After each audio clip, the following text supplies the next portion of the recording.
perkenalkan terlebih dahulu, nama saya Budia. Saya mengajar Matematika Peminatan kelas 10 IPA di SMA Negeri 11 Kota Tangerang. Karena saat ini masih dalam masa pandemi COVID-19, jangan lupa untuk selalu menerapkan protokol kesehatannya, yaitu 3M. Mencuci tangan, memakai masker, dan selalu menjaga jarak. Insya Allah kita semua akan terhindar dari virus COVID-19. Pada video pembelajaran hari ini kita akan membahas materi tentang menemukan konsep fungsi eksponen dan sifat-sifat fungsi eksponen. Sebelum kita membahas tentang materi konsep fungsi eksponen, saya akan memberitahukan kompetensi dasar apa saja yang akan kalian capai dalam semester ganjil ini. Kompetensi dasar 3.1 mendeskripsikan dan menentukan penyelesaian fungsi eksponensial dan fungsi logaritma. Kompetensi dasar 4.1 menyajikan dan menyelesaikan masalah kontekstual yang berkaitan dengan fungsi eksponensial dan fungsi logaritma. Kemudian, indikator pencapaian kompetensi dasar apa saja yang akan kalian capai dalam mempelajari materi hari ini. 3.1.1 menemukan konsep fungsi eksponensial. 3.1.2 menerapkan sifat-sifat fungsi eksponensial dalam pemecahan masalah. 4.1.1 memecahkan masalah kontekstual yang berkaitan dengan konsep dan sifat-sifat fungsi eksponensial. Kemudian, tujuan pembelajaran pada materi di video pembelajaran kali ini adalah 1. Setelah berdiskusi, siswa dapat menemukan konsep fungsi eksponensial. 2. Setelah berdiskusi, siswa dapat menerapkan sifat-sifat fungsi eksponensial dalam pemecahan masalah dengan tepat. 3. Setelah berdiskusi, siswa dapat memecahkan masalah kontekstual yang berkaitan dengan konsep dan sifat-sifat fungsi eksponensial. Sebelum kita masuk ke pembahasan materi, kalian harus mengetahui terlebih dahulu apa saja sih penerapan fungsi eksponen yang berkaitan dengan kehidupan sehari-hari.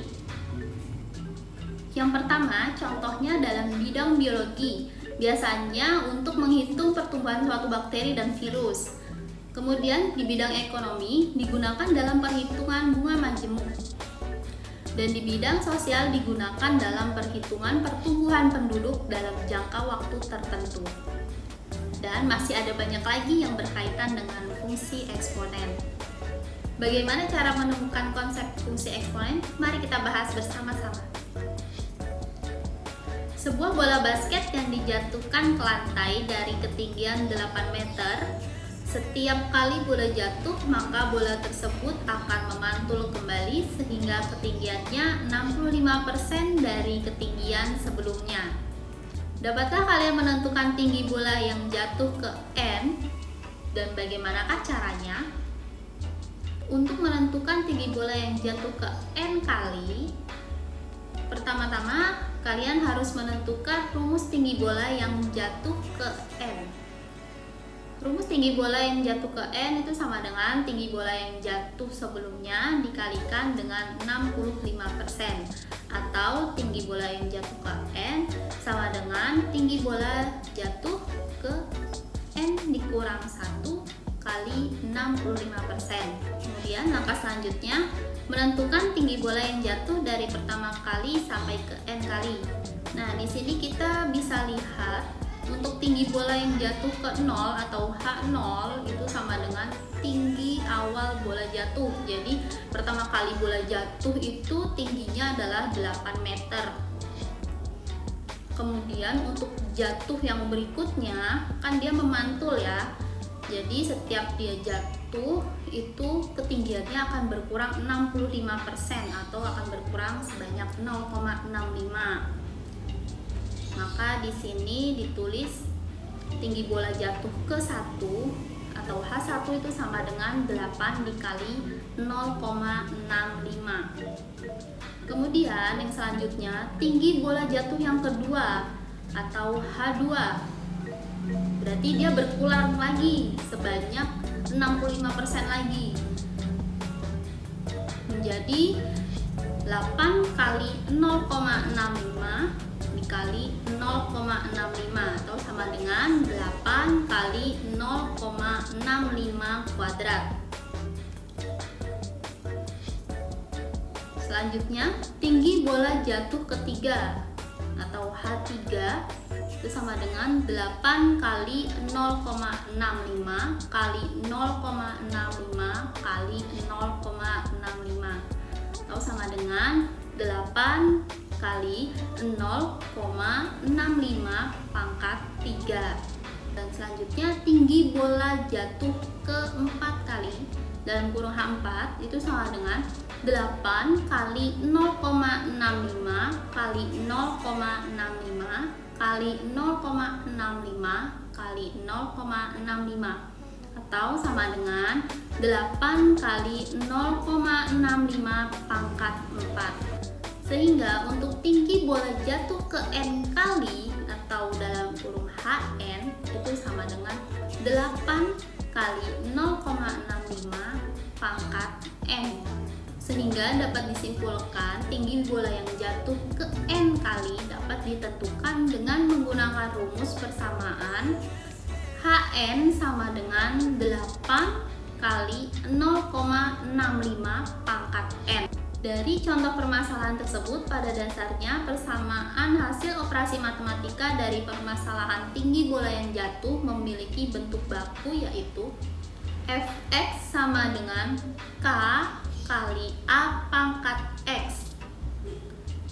Keterangannya adalah A-nya ini sebagai bilangan dasar atau bilangan pokok atau yang biasa disebut dengan basis.